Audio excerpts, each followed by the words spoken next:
नमस्कार दोस्तों। तो हमारी आज की कहानी है एक ब्रह्मचारी की परीक्षा। एक बार की बात है, महर्षि वेद व्यास अपने आश्रम में तरुण ब्रह्मचारियों को व्याख्यान दे रहे थे।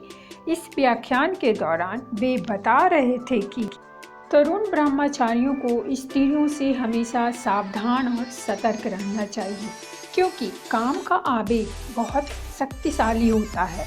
अतः किसी भी ब्रह्मचारी के शिकार हो जाने का खतरा है। यह सुनकर वहां उपस्थित ब्रह्मचारियों में से एक तरुण ब्रह्मचारी खड़ा हुआ और बोला, गुरुजी, आपका कथन गलत है।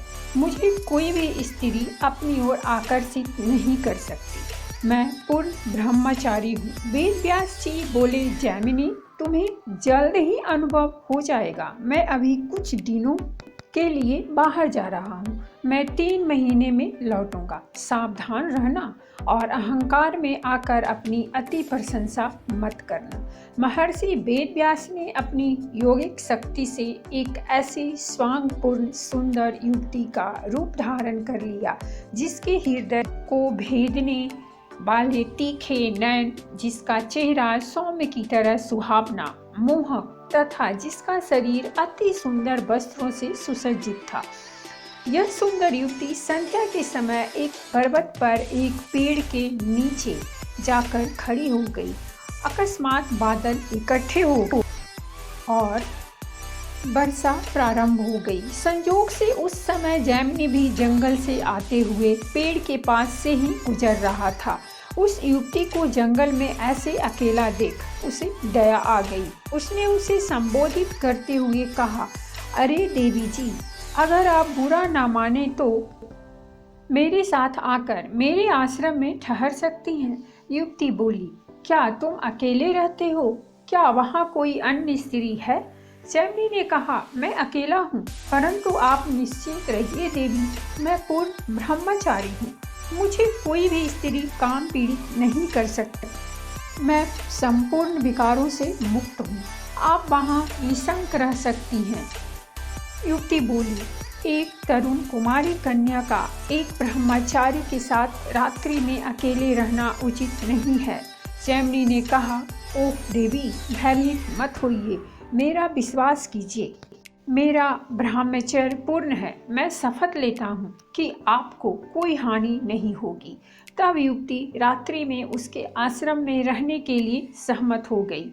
जैमिनी आश्रम के बाहर और युवती आश्रम के अंदर सोई। लगभग आधी रात के समय जैमिनी के मन में वासना की ललक उठी, किंतु उसने इसे उपेक्षित कर दिया और फिर से सो गया।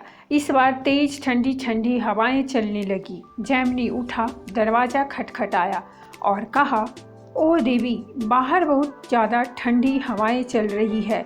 मैं इन्हें सहन नहीं कर सकता, इसीलिए मैं अंदर सोना चाहता हूँ। तो उस युवती ने दरवाज़ा खोल दिया। अब जैमिनी अंदर सो रहा था। इस बार फिर से उसके मन में एक तीव्र वासना की ललक उठी। इस बार क्योंकि वह उसके निकट सो रहा था, अतः वह उसकी सांसों को सूंघ रहा था तथा उसकी महक को महसूस कर रहा था। एक बार फिर उसके मन में वासना की प्रचंड लालसा उठी।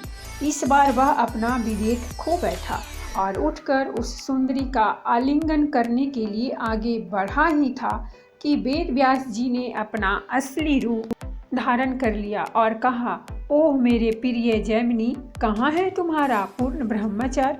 क्या तुम अब भी पूर्ण ब्रह्मचार्य की स्थिति में हो? क्या कहा था तुमने जब मैं व्याख्यान दे रहा था? जैमिनी ने शर्म से अपना सिर झुका लिया और बोला, गुरुजी, मुझसे बहुत बड़ी गलती हो गई, कृपया मुझे क्षमा कर दीजिए। दोस्तों, यह दृष्टांत हमें बताता है कि जब एक महान इंसान माया के प्रभाव से चला जा सकता है तो हम क्या चीज़ हैं। इसीलिए एक ब्रह्मचारी को हमेशा सावधान रहना चाहिए। तो दोस्तों, ये थी हमारी आज की कहानी। अगर कहानी अच्छी लगी हो तो प्लीज़ हमारे चैनल को सब्सक्राइब कीजिए, वीडियो को लाइक और शेयर जरूर कीजिए।